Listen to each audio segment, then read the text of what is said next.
But the Persian king Darius is furious. He vows vengeance. Darius calls upon his god to grant him vengeance against the Athenians. He even makes a servant come up to him 3 times every night during dinner and whisper in his ear, "Sire, remember the Athenians." So even while he's dealing with Egypt and wars in India and Scythia, Athenian payback is always on his mind. King Darius attempts to exact revenge on the Athenians in 490 BC at Marathon.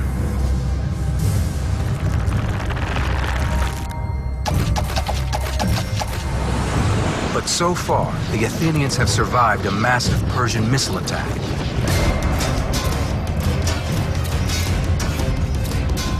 And now they are holding fast against the Persian light infantry.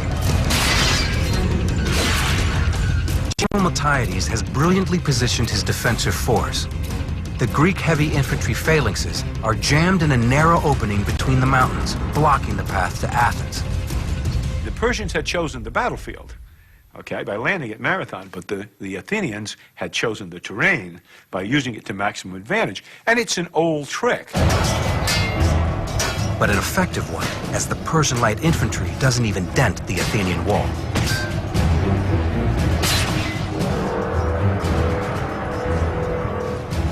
Persian light infantry retreats, but now Miltiades must face the elite force of the Persian army, the heavy infantry, the Immortals. The legendary Immortals are the stormtroopers of the Persian Empire. Faceless, they march into battle in complete silence. They are the Athenians' worst nightmare. In addition to their brutal killing ability, the presence of the Immortals forces Miltiades to change his tactics. Miltiades, although he has prepared the battlefield expertly and to give him every advantage, still suffers from a great disadvantage. And that is the area in which he occupies, although it's relatively narrow, okay, is still wider than he has sufficient troops to cover. What he does is he weakens his center and moves the additional troops out.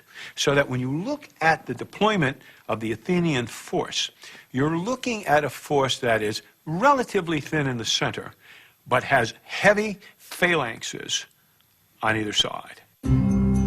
Weakening the center of his phalanx is a huge gamble. But then Miltiades rolls the dice again. He advances his line out of the protective valley. If he stays where he is, he knows that when the center gets hit, it's going to flex in. The problem when it flexes in, if he stays where he is there's not enough room for his heavy phalanxes on the end to maneuver inward. There's not enough room. They're jammed up against the terrain. So he has a very, very delicate tactical problem, and it's this. Miltiades must move his troops far enough to be able to extend his line so the phalanxes can maneuver.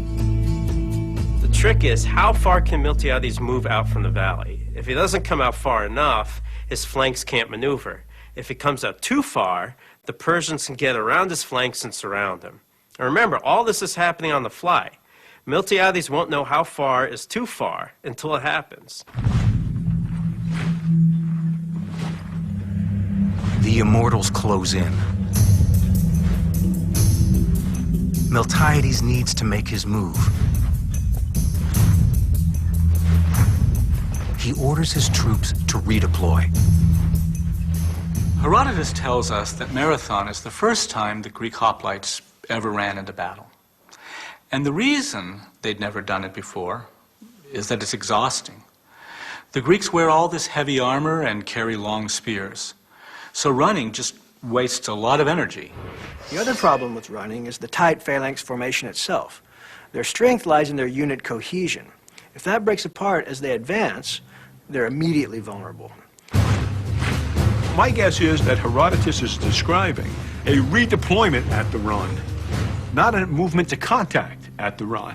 At a given signal, Everybody moved in as close to format as they could, moved out to 200 yards, stopped, and then reformed very quickly, so that by the time actual contact occurred with the Persians, okay, the units were once more disciplined, ranks were dressed, ready to receive the charge.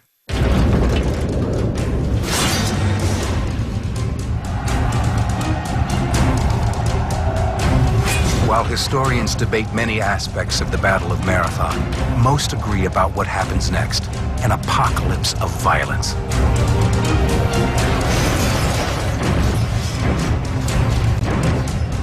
The armies collide in a horrifying maelstrom of bronze and blood.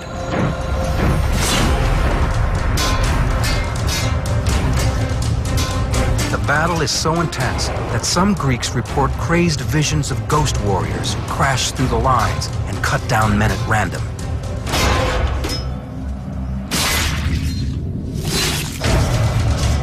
But the reality is just as terrifying. The Persians surge forward and the Athenians are beaten back. The weak center can't withstand the Persian attack. It's about to break. It's getting pushed back, back, back towards the valley. The Hoplite Dam is about to burst, and it looks like Athens is doomed. Miltiades' center is on the brink of collapse, but at the flanks, it's a different story. The normal tactics for the Persian infantry would have been to put the strongest units in the middle and the weaker units on the wings. This is because the wings are usually supported by cavalry. Now Miltiades would know this, and it may be why he bolsters his own forces on the flanks. With the Persian cavalry rendered ineffective by the terrain, the Athenians are able to chop down the weakened Persian flanks. The center of the Athenian line continues to be pushed back, while the flanks hold strong. And Herodotus tells us that just before the center broke, they were rallied by their officers to find new courage and actually counterattacked.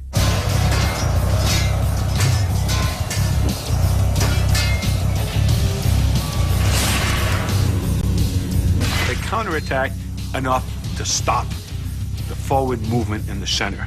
And at that point, the heavy phalanxes on the wings, bang, closed in on the side. Took them in the flanks, literally had them in the V, and literally slaughtered them. In a daring stroke of military brilliance, Miltiades has completely turned the tables on the Persians.